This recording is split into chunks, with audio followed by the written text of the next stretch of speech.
But one of the things that occurred was, as a president of an associate or election was brought up in some discussions, and I just felt that it was imperative that we as an informed electorate know what we are voting for. The way it got here and the reasoning behind it was decided July 5th by the city secretary when they ratified the petition, and then the city council put it on the election on July 30th. So what you will see as a Richardson resident is an opportunity to vote on a proposition number 1. The text and the copy of that proposition are in multiple documents in front of you if you'd like to read them. Basically, the changes are to 3 of the articles of the city charter and various sections thereof, and the wording directly with the proposition is very straightforward. Okay? We've had 2 speakers tonight, and what we're going to try and do is an open forum on 2 topics. One is, why should we do this? And the second topic is, what impact might that have for the city moving forward? Speaking in favor of the proposition is Mr. Darrell. Darrell is publisher and editor of the Richardson Times, is a former Arlington City Councilman and United Press International Bureau Chief, who since 1998 has owned an executive recruiting business here in Richardson. He served 3 terms as president of the Reservation Homeowners Association and has recently served as the Mohawk Elementary Faculty Parent Advisory Board member and Neighborhood Protection Alliance of Richardson as the secretary for that organization. In opposition is Mr. Bill McCalpin. Bill is editor of rumorcheck.org, has a BA and MA in politics from the University of Dallas. He has been a precinct chairman and an election judge in Dallas County, worked in a number of political campaigns, and in 1987 ran for place 1 of the Dallas City Council, which at that time had about 100,000 residents. Bill is currently the co-founder of Academia, which delivers education in the field of high-volume electronic printing. He serves on the library board and is vice president of the Friends of the Library. Bill also serves on the board of the Reservation Homeowners Association. And why we're not doing that over there, I don't know. But we're here. Let me tell you a little bit about format, and that is that we have agreed to a 4-minute presentation and a 3-minute rebuttal on each side of each topic. Opening remarks and closing remarks of 3 minutes each up front. And then at that end, which should be 40 minutes or thereabouts later, we will open the floor to questions and discussion. And what I'm going to ask you is when we end their closing remarks, I will get up and ask for questions. If you'll raise your hand, I'll recognize you. I will come close to you. If your voice doesn't fully carry the room, I will repeat the question. Fair enough? And I will try and be nicer than some of the moderators we've already seen. Okay? So with that, by choice, we have decided that Mr. Dave is going to start first. Thanks, Doug. And let's hear it for Doug for putting on this event and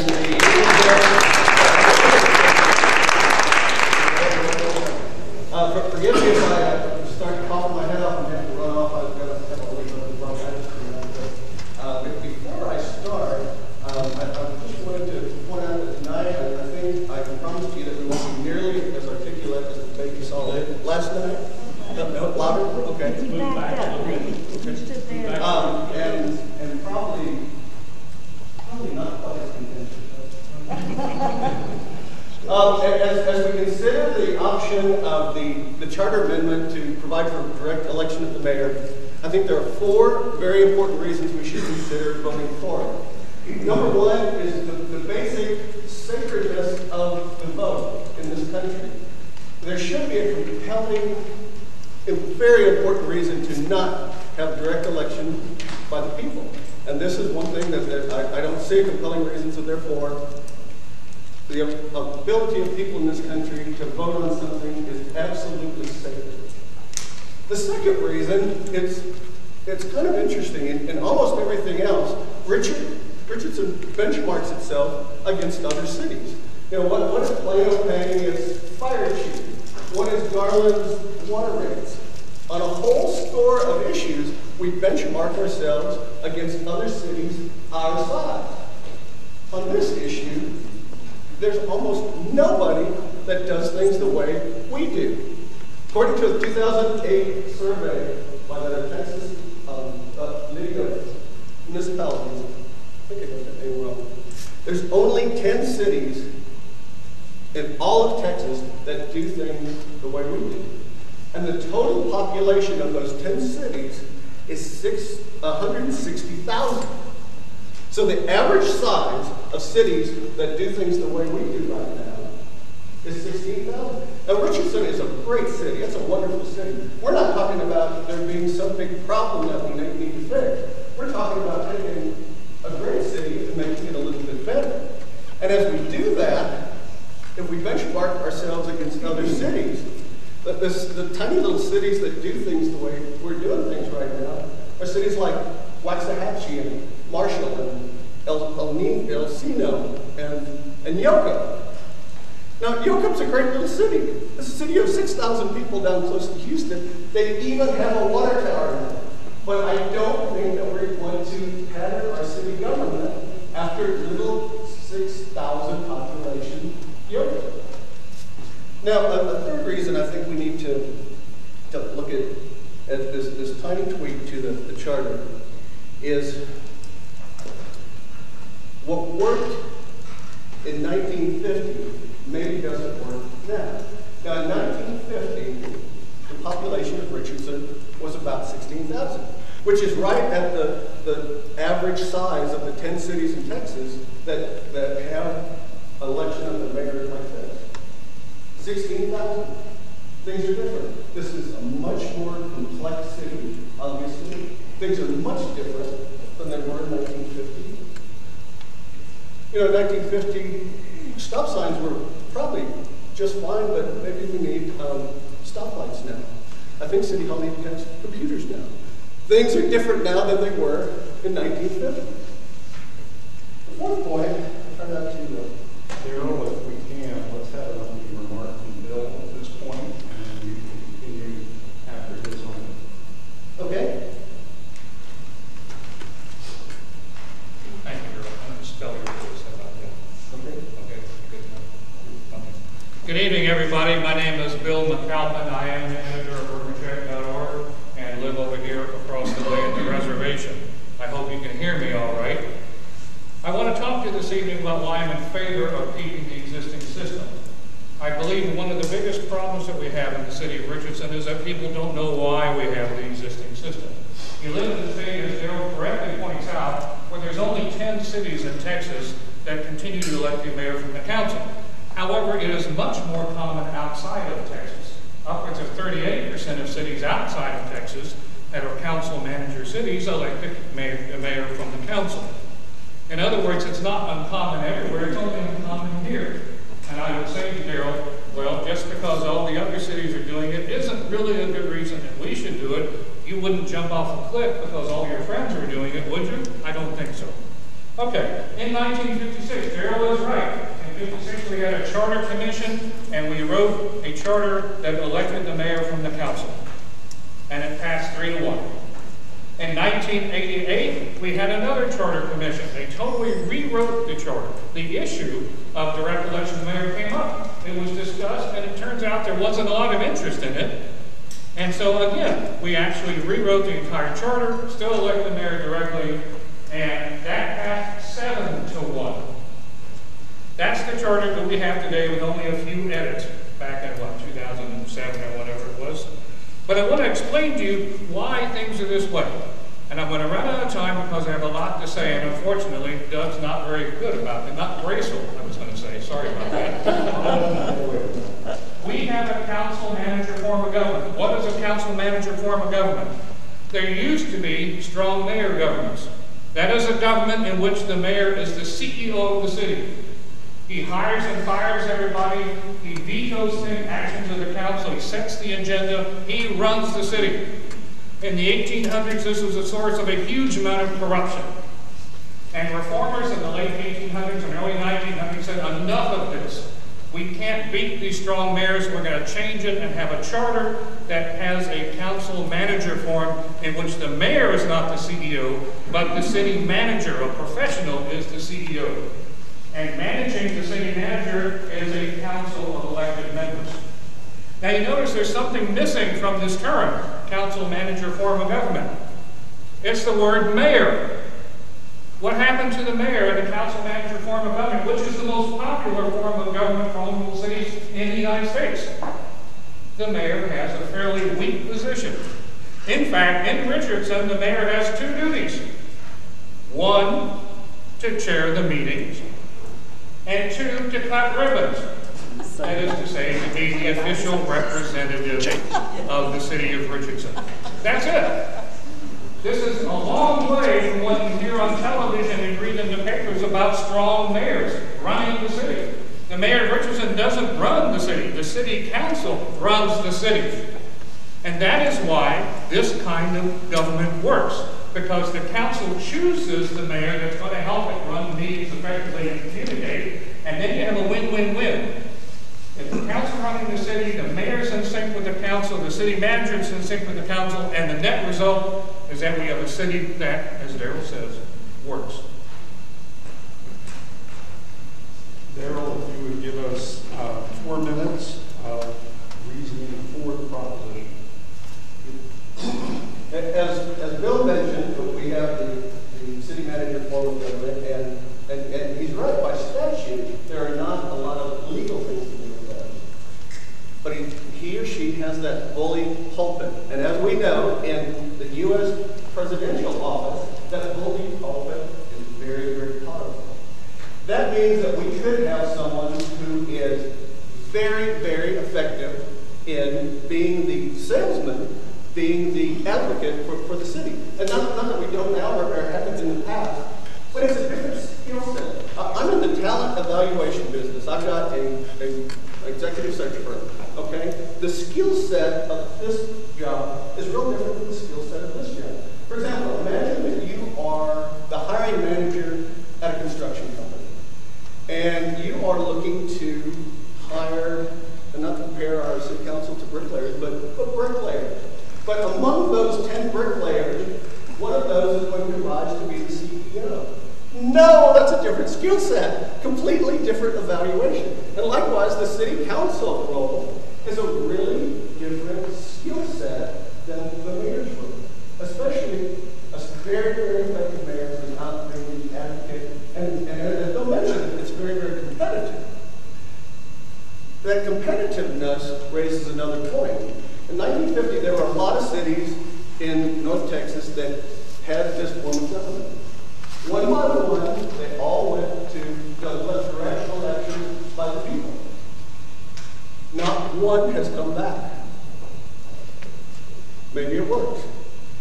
In the meantime, every single city that changed their form of government went from the appointment system that we have now to direct election. Every single city in Texas has. And maybe I missed something. I'm sure Bill will point out in this. But there isn't any city that has gone the other way. So if every city is competitive and they're all looking at each other to say, God, what works? God, Plano's doing that, Richardson's doing that, let's copy that. And, we don't want to lag behind. Why haven't other cities copied this form of government? So I say to you that the direct election of the mayor not only is right when you look at democracy and the importance of the ballot, it also allows voters to correctly evaluate the skill set. Here's a city councilman, here's a mayor, real different skill set, and also brings us up with the times. What worked in 1950, maybe not is the most optimal system right now.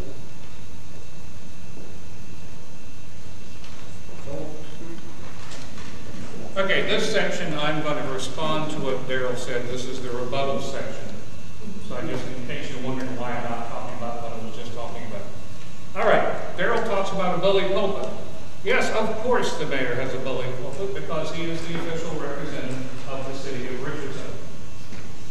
Okay? It should be one of the jobs of the council to elect someone who not only runs good meetings, but also cuts ribbons well. Okay? I mean, I'm serious, guys. Gary Slagle, whatever you thought of him, Gary Slagle was highly effective at cultivating contacts for this city, going out and getting businesses to come here. He was highly effective, and the council elected him year after year because of that. The question you're going to ask, and of course, I know what your answer is going to be, could you do a better job than the council of picking that person? Some of you will say, well, of course I can. And some will say, well, no, I've never met any of those people. Okay? It is a bully pulpit. It is a requirement that council members should keep that in mind when they're selecting their mayor. Now, the second thing is interesting. He talks about direct election, and every city that has gone to direct election, none of them have come back. And I suspect that's maybe true. Okay? Do you know why many of them have direct election to mayor? Because many cities are like cities like Dallas. Dallas doesn't have a city council like our city council. Dallas City Council has single-member districts, 14 of them. They have gerrymandered that core city to death in order to give minimal representation to every special interest group in the city.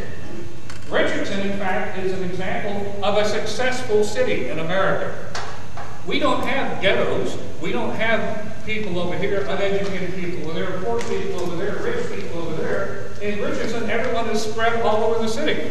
If you would examine the voting statistics in this city, you will notice that everyone who wins about the same percentage citywide.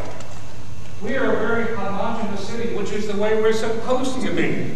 We're one of the few cities that actually has succeeded in being a good American city. If you have all your council members elected at large, as we do, then you don't need to elect the mayor at large. Dallas has to, because if you live in Dallas, there's 14 districts. I get to vote for my representative, and I get to vote for the mayor, and that's it. That's why, as Robert Lowry of UTD said, that's why the mayor is directly elected in those cities, because they're all single-member cities, because they're all fragmented. We are not fragmented. We are successful. I guarantee you for the last 56 years, every single mayor in Richardson has been elected by a majority of the people. You can't get to that position without being elected by the people.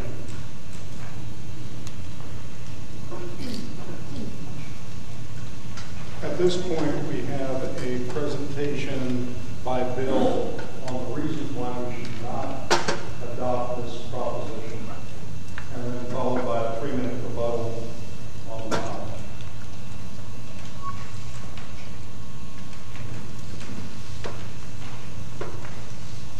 As I was saying, we are a council-manager form of government. That means we are the mayor who has relatively few powers. In that case, we should bear in mind why we're voting for the mayor. Think about it. Ask yourselves, why do you want to vote for the mayor? Think how many people are going to answer, I want the mayor to set the agenda. Think how many people will answer, I want the mayor to fire those lazy people at City Hall. Think about all the people who will say, I want the mayor to veto actions of the council.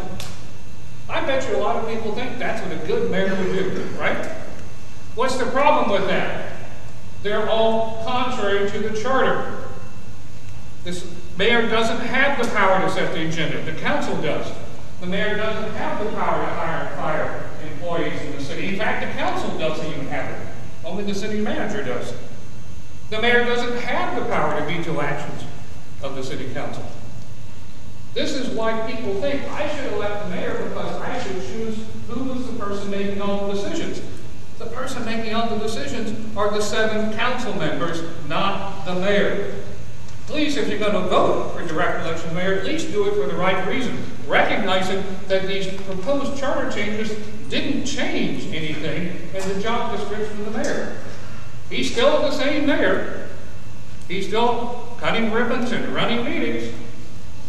This is critical because we're going to spend between $70,000 and $80,000 conducting this election, and nothing's going to be different. That's your taxpayer money that this petition forced to happen. Coming out of your pockets, and nothing's changing. The mayor doesn't have any new powers. He has no new abilities. He's still in the same position as Only now you have the potential that the mayor may be out of sync with the council, just like the mayor is in Irving, where the mayor in Irving recently had a snip with the council, and I don't know who was right, to be honest. But they disagreed on who had control of the agenda, and the mayor walked out for 50 minutes in the middle of the meeting because they didn't get along. And you guys know all about Dallas. They fight and point fingers and snip all the time. Believe me, I lived in Dallas for years. I ran for council in Dallas. You know, why do you want to be like cities where you deliberately set up an antagonistic, potentially, antagonistic relationship between the mayor and the council? In this case, we have really the best approach. Why do you suppose the Speaker of the House is elected by the House? Speaker of the House is third in line to the President, but do you vote for the Speaker? No. Do you think that's undemocratic? You know what? We live in a republic. These things are normal in a republic. Texas House of Representatives, do you vote for the Speaker of the House? No, the House does, because they choose who they want to lead them. Think about it. And if you go across the Red River to Oklahoma, in the council manager form of government, those cities in Oklahoma are required to choose their mayor from the council. If it was such a terrible idea, do you suppose they do that? It's only unusual here. And we have made a really big success of it here. And that's why you should be glad to continue the situation, because Richardson is a success. Do you suppose your taxes are going to go down in direct by the mayor? No. Do you suppose the police will get better or the fire department get better? No. Do you suppose city services are going to improve if you directly elect the mayor? No. Do you suppose our bond ratings are going to go up? It can't. It's already the highest it can possibly be. We got a good deal.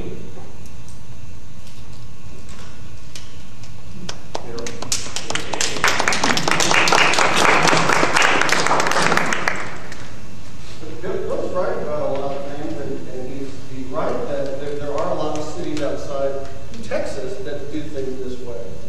But, you know, I live in Texas, so what they do in other countries like Canada, I don't really care about.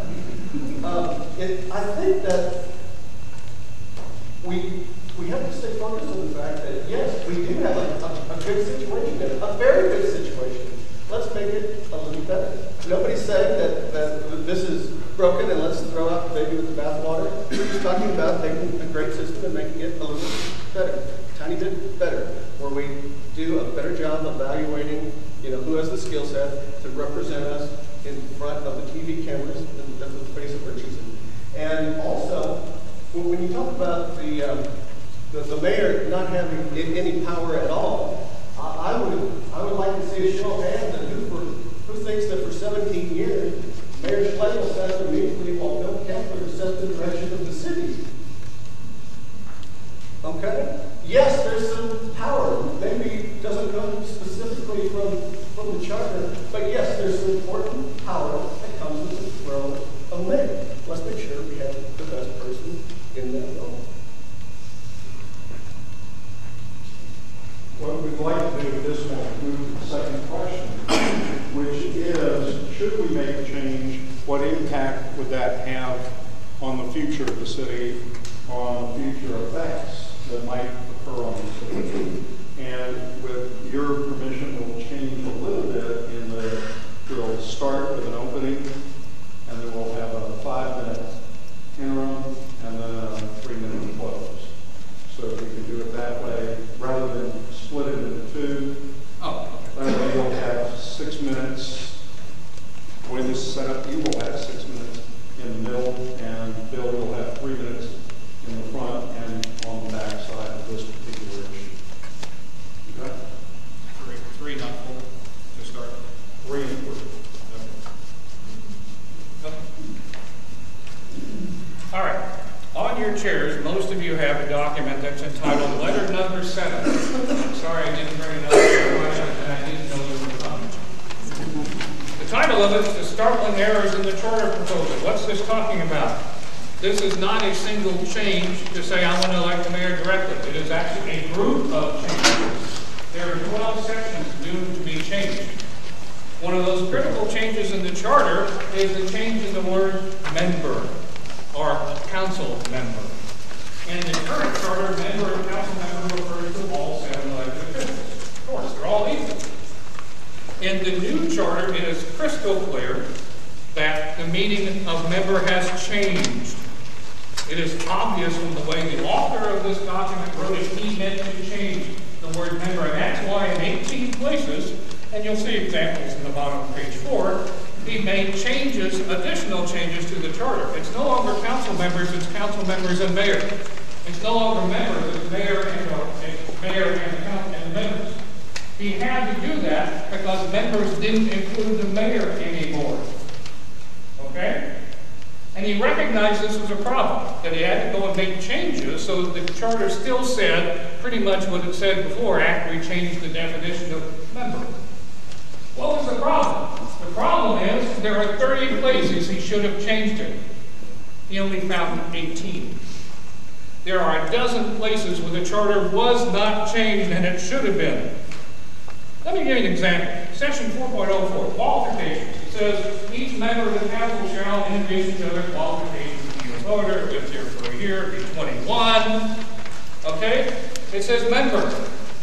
It doesn't apply to the mayor. The mayor no longer has to live here for a year. The mayor no longer has to be 21 to be a qualified. He doesn't have to be a qualified voter.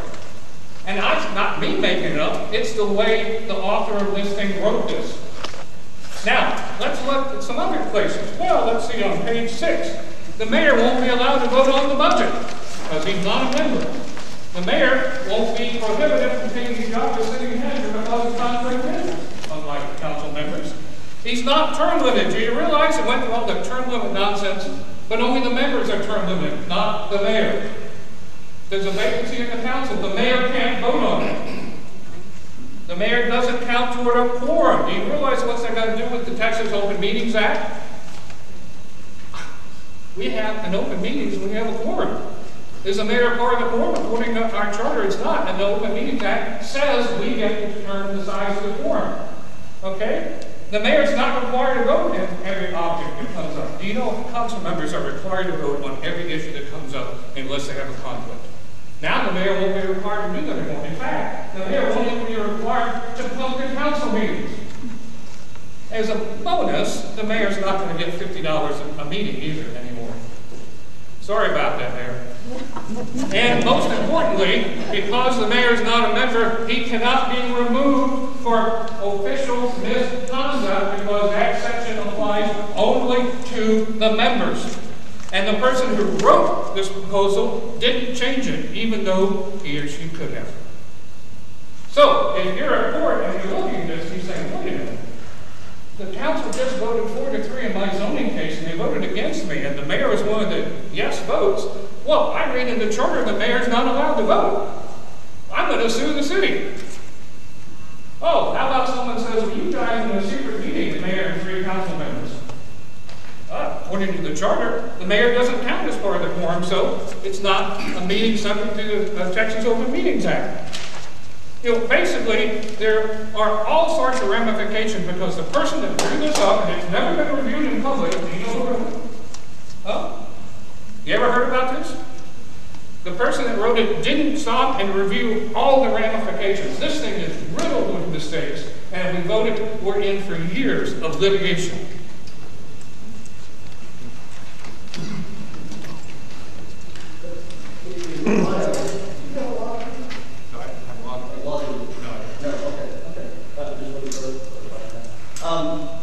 I would agree there are some points of the charter that are not straightforward. I would agree with that. And there's some things that should have been cleared up a little bit better.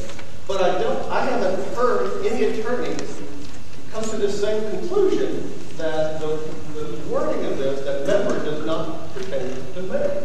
I mean, we can stretch it a little bit and say, since it doesn't specify that it is, therefore it's not. It doesn't say that it's not either. So I think we're splitting hairs a little bit here.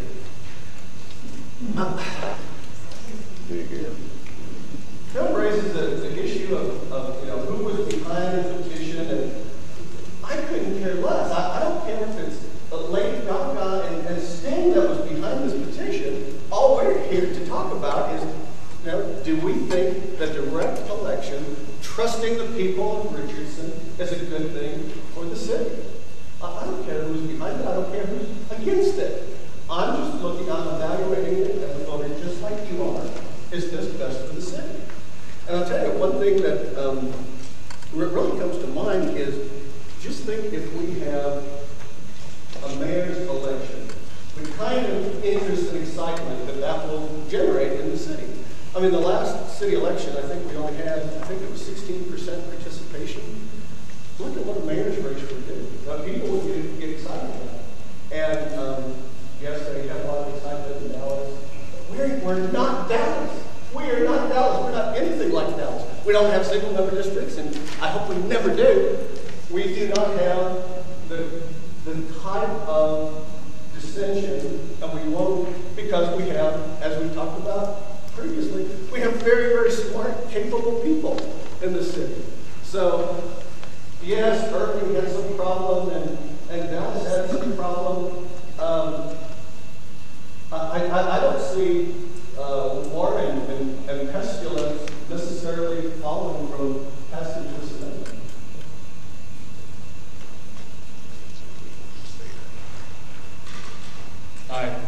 I'm somewhat taken aback by Darrell's final comment.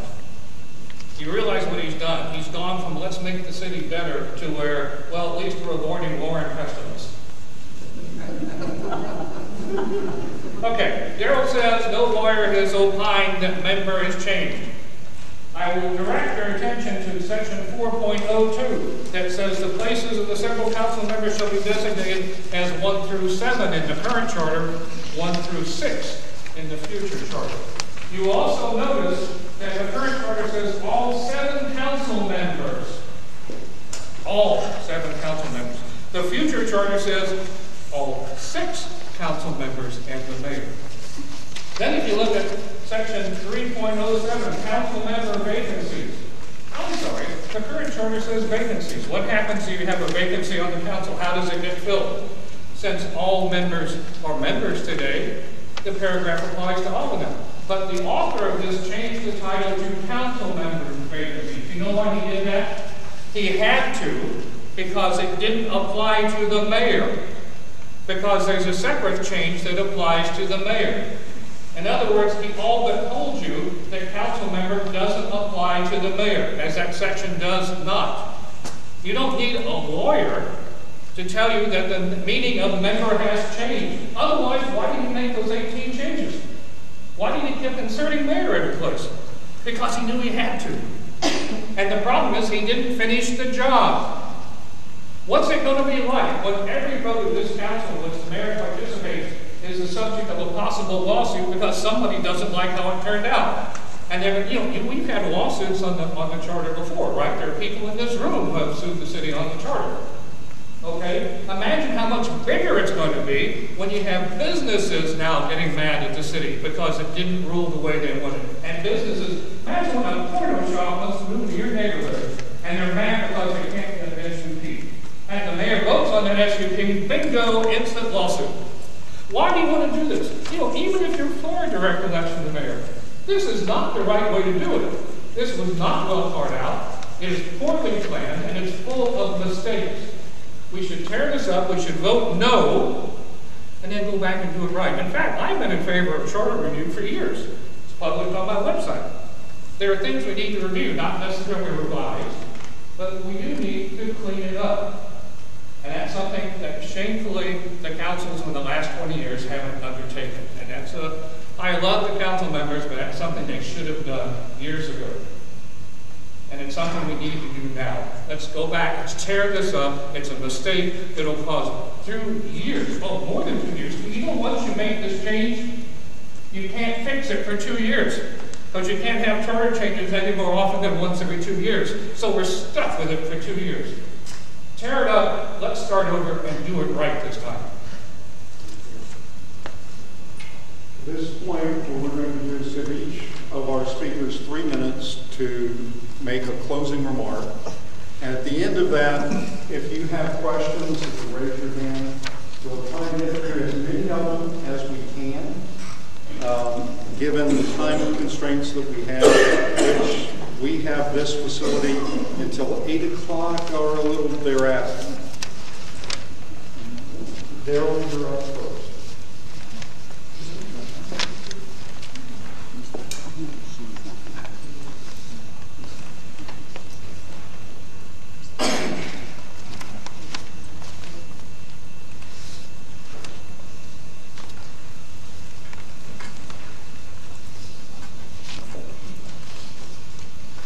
I'm a big picture guy, and to me the big picture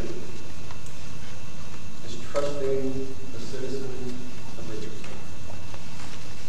Now, Bill points out, this is law, as the charter does, and he's absolutely right that we do need a comprehensive charter review, and there are some things in the existing charter that need to be cleaned up. There's some things that need to be cleaned up. But the big issue is trusting the people of Richardson, and that's sacred ability to vote for our positions. More important than anything, it outweighs any other argument to make. And with that, I would just encourage you to vote for this amendment. I think it will energize the city. I think the mayor's race would be an extraordinary way for the people of Richardson to see the process and let them choose the person who has the vision and the plan that they support for the city of Richardson.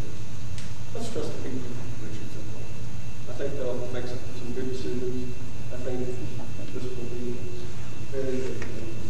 And you know what? Maybe the worst thing that could happen is we have 2 or 3 great people run for mayor. Well, what a great problem to have. And one problem I've heard with it is, gosh, what if somebody gave up their council seat to run for mayor? Gosh, we hate to lose them. We have a lot of very, very capable people in this city. Let's let the people of Richardson evaluate their vision, evaluate that plan for the city, and let's trust the people of Richardson.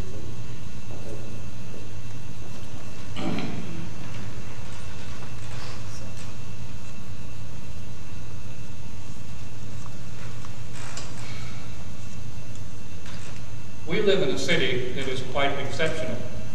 It's not unique. We don't really do things that other cities don't do, but we do them better. I firmly believe that the fact that one of our policies is to elect a mayor from the council is part of that, because it allows us to do long-term planning. Look at cities that have these, what did you say, exciting or whatever mayor races. What did they spend the first 2 years doing? Fighting on the council to try to fulfill some of those campaign promises. Our mayor is immune from that, because the mayor is elected by the council, not by people chasing after campaign promises that typically can't be filled. And all we have to do is look at the presidential elections of the last 50 years to know that's true. We are a success. Do you know we've had a long-term policy of getting businesses to come here? I don't know if you're aware of that, because the council's done a damn poor job of telling you that they get business here as a matter of policy, long-term policy. And what difference does that make to you? Do you know AT&T is here? AT&T is our largest property tax customer, $171 million in assessed taxable value. That means they pay over $1 million a year in property tax.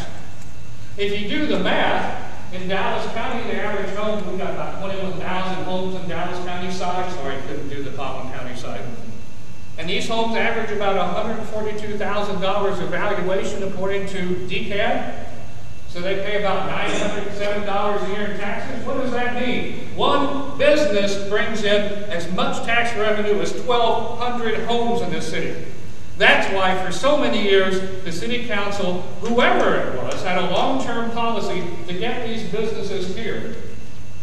If you go to Garland, you want to be like Garland? We have half of our taxable base as businesses. Garland has only a quarter businesses. Do you know why Garland looks the way it does? because they don't have the money to support the infrastructure that we do and the services that we do. You want to be like Garland? I don't. You want to be like Dallas? Dallas is really way too exciting for me. I moved here on purpose because I knew exactly what Dallas was like. You want to be like Irving? I used to live in Irving too, and I moved here on purpose. We moved here because this is the most successful city in the area. Is it all because the mayor's in the council? Of course not. Would the world end if we had the Richardson mayor? Of course not. But why would you think that things would get better? Because you have more exciting and therefore much more expensive campaigns. If I gave $50,000 to elect a mayor, I'm going to expect him to do something for me, even if he doesn't have the legal authority to do so in the charter. And think about that when people start throwing money to elect their mayor directly. You can almost hear a pin drop. It was a little different than last night. So, what I would like to do at this point is ask if you have any direct questions of either person, of either of our speakers, and if you would, as loudly as you can, because we don't have the speaker system in here, say it, ask the question in a way that all of us can hear. So, who would like to go first? Yes, sir. I'm John Cheney. I live here in Richardson Times, Georgia Park. To me, this mayor, new mayor, is going to have additional office space and secretarial space. My two questions are this. Is this true? And if so, what's the financial impact on it? I would say the answer is no, he won't need any more space because he will have no new additional duties. The mayor's job hasn't changed. None of the changes in the charter describe the mayor's job. So basically the mayor's going to be still running the meetings, hopefully helping communications between the council members and the city manager, and then going out and cutting roads. Okay? I noticed you had a question on that. Yes, sir, I do. Neither speaker addressed the constitutional right. Every citizen in Richardson, voting citizen, has the right to vote for mayor, and has had that right since 1876. We haven't had that here today, which is the reason for the proposal. And I would like to hear from Mr. Day and Mr. McCalpin of why we didn't discuss that very important issue, regardless of the Okay. That's a great question, great point, and I've seen that in print. In fact, I've written that in print about that. And there's some confusion as to whether that applies equally to every population of Oklahoma City. So to me, there was a little bit of gray area whether that applied to us. So that's why I didn't bring it up. But you're an attorney and I'm not. So if you think that that is applicable, then I will defer to your judgment. Let me tell you a story about that Constitution of 1876, when that language, as far as I know, first appeared, that said every voter gets to vote for the mayor and the council, something like that. It was actually part of a much larger section. And the larger section says, if you don't own property, you still get to vote for the council. If you do own property, then the council can choose to restrict debt votes to only property owners, which makes sense. Debt is backed by property taxes. So the Constitution of 1876 was intended to say you can restrict voting to property owners, but you can't restrict voting to everybody else. Why did they do that? Well, geez, there's the Reconstruction Journal of 1868. If you did your research, you noticed that it described exactly why they wrote that section. You know why they wrote it? So that freed slaves can vote because they didn't own property. That was the purpose of that section. Okay, fine. Let's go forward to 1997. 1997, the part about the debt was taken out. Why was it taken out? Well, you can't tell people they can't vote, unless they own property. We haven't allowed that for years. Okay, so there was an act that passed both the House and the Senate in the state of Texas by unanimous margins. And this act deleted obsolete text. It deleted the text about the debt stuff and left the other stuff behind, so it looked like it was requiring you to vote directly for the mayor when that was never the intention. I called one of the representatives who voted on that in 1997. Don't you think that's a good plan? Call the people who actually crafted it. And I said, hey, did you mean to change the meaning of that language? And he says, Bill, what is the title of that act says?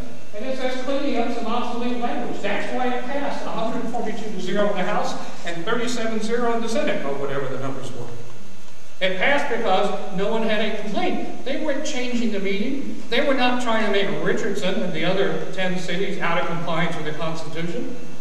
They didn't have any intention of changing at all. And as he told me, it's the original intention that drives the definition of the language.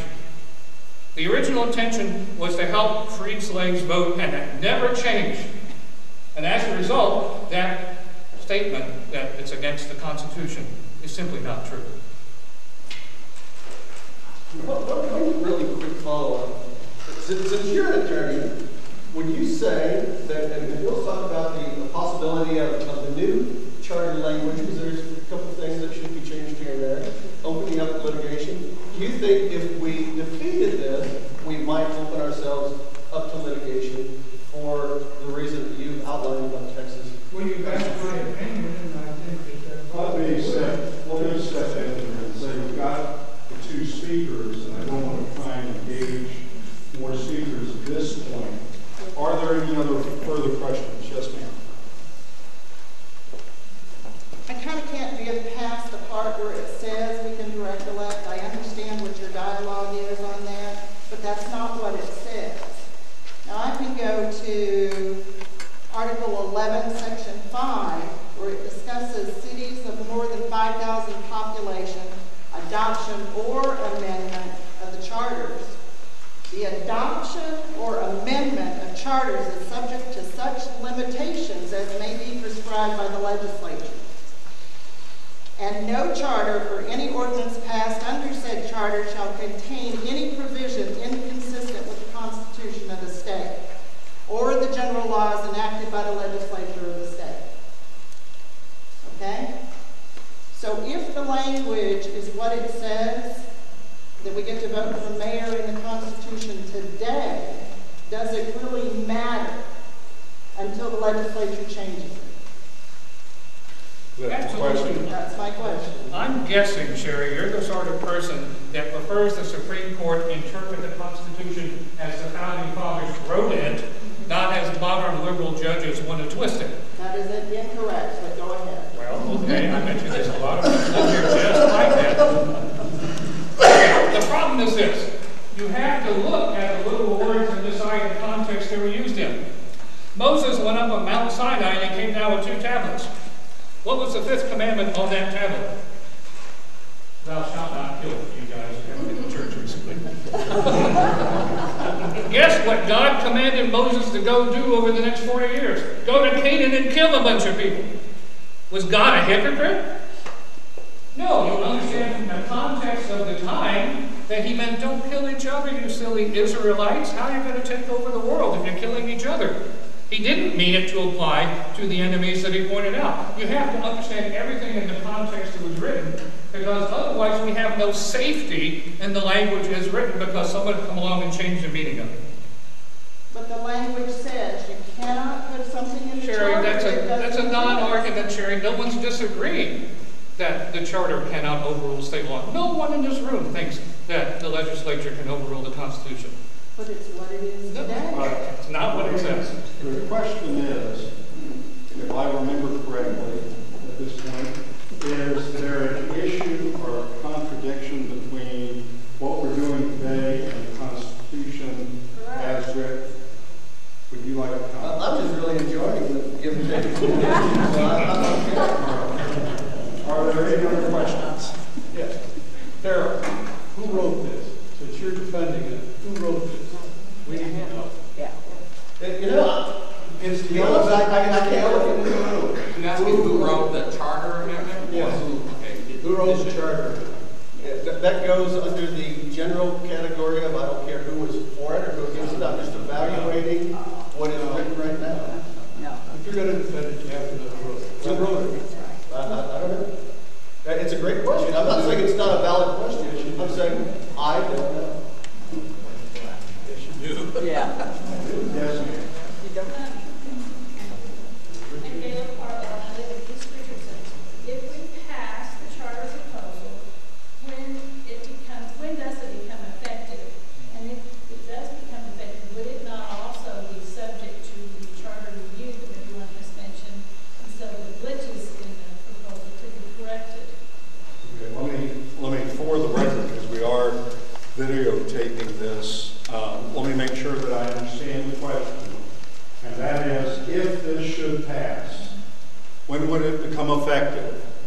And then when would it become part of a charter review in which the technical issues could be resolved? Is that the question? Darrell? You're up. Okay. It becomes effective either immediately or on May 15th. You take the pick. It said immediately, but several attorneys contacted by council members said probably it will take effect at the next ordinary uniform election date, which for us is in May of the odd years. Okay? And I'm not sure that I care. It would be highly inconvenient if it became effective immediately because that would make the mayor more the mayor, and he's already said that he would not serve in that capacity. He says if that's the interpretation, I don't want to be, he said, I don't want to be elected mayor by the back door, I'd rather do it by the front door, which is the optimal way to be. Okay, as for your second question, we can institute a charter commission at any time, council members. However, it can't change the charter until May of 2015 because it takes 2 years between charter elections. And the problem is this election is November 7th, 2012. The next election in 2014 is November 4th. That's not 2 years. November 6th, we're going to say the 7th, I'm sorry, November 6th. Okay, so it's November 4th in 2014, and that's not 2 years. I just read Jim Mattis's Attorney General opinion that says 2 years is 2 years, boys, and he can't help it. If it's 2 days shy of 2 years, you have to push it to the next election date, which will be either March or May of 2015. So we're stuck with this for 2.5 years if it goes south. Okay? We can talk about it and talk about fixing it all, but we can't fix it, can't have a vote until spring of 2015. And that would also. Bill, what is your Darrell opportunity to? Oh, did you want to? You answered the question. Did that answer your question? I think so.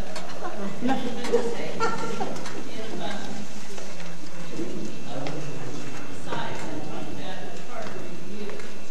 So that would be whether or not this passed, if we had a charter review, it would be effective. Whether that review determined it would be effective for 2 years. The other thing he said was that if it passes and becomes effective immediately, then Mayor Amaro would become the mayor, and I'm not sure I understand how that works.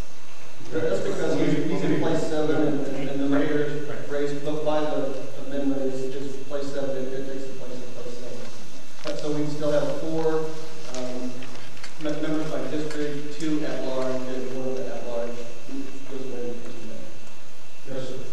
I'm Tommy Bowie, I live in East Richardson, and I heard y'all you kind of demonize campaign promises, and I'm 62, and about the only thing I see politicians that we can hold accountable for is what they promised when they got elected, and that's what we're seeing now with these debates.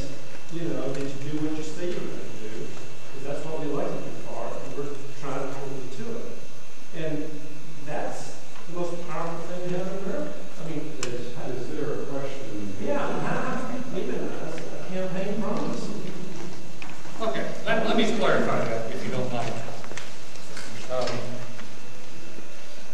What do you expect to happen if someone's running for an office and there's $50,000 or $100,000 behind them to do it? That person's going to go out and make promises. That's in the worst case. No, Council ran for mayor, and he would he ran for place 1.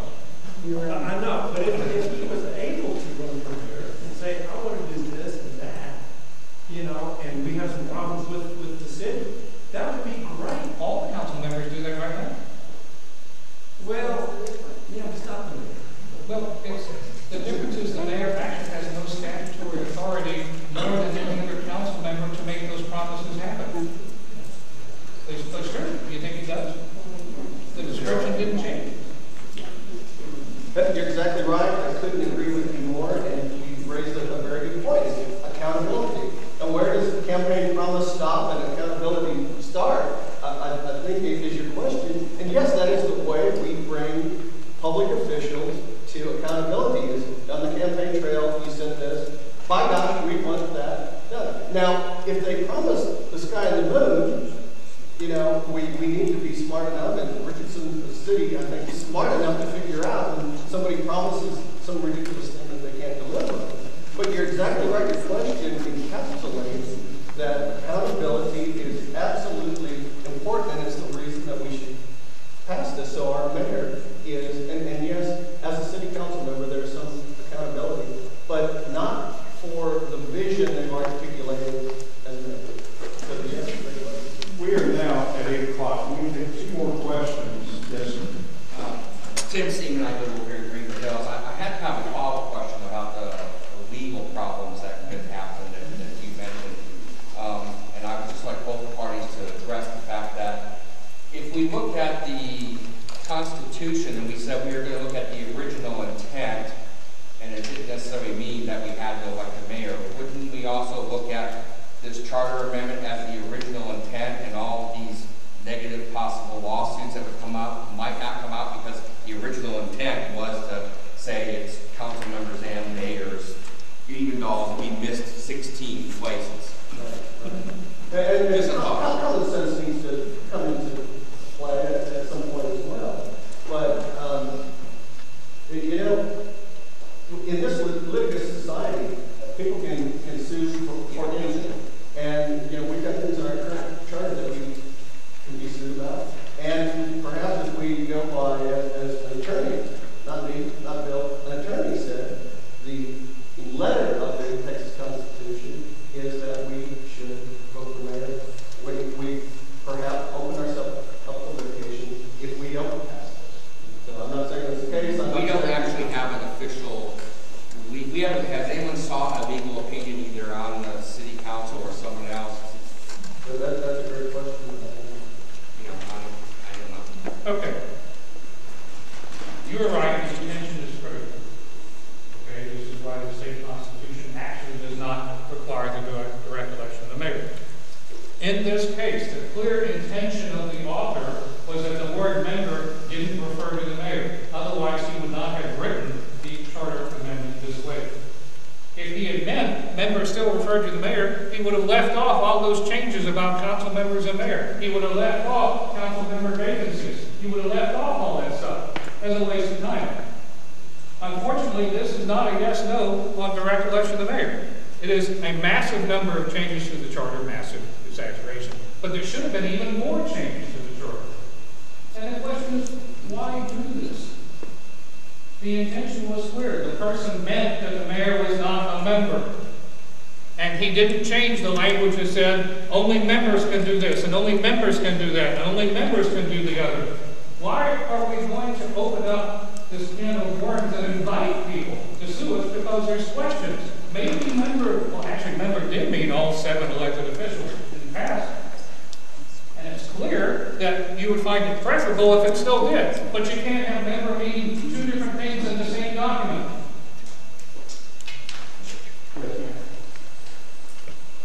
I have a question, Mr. Day.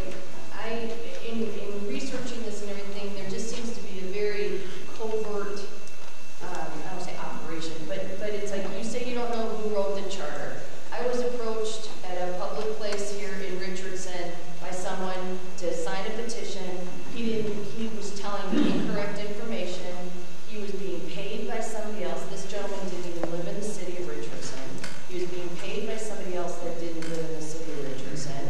And they were getting paid to get signatures and telling people incorrect information. And even the person, he called his person that was paying him on the cell phone, and that guy couldn't even tell who he was being paid by. And I voiced concern over the whole kind of under the,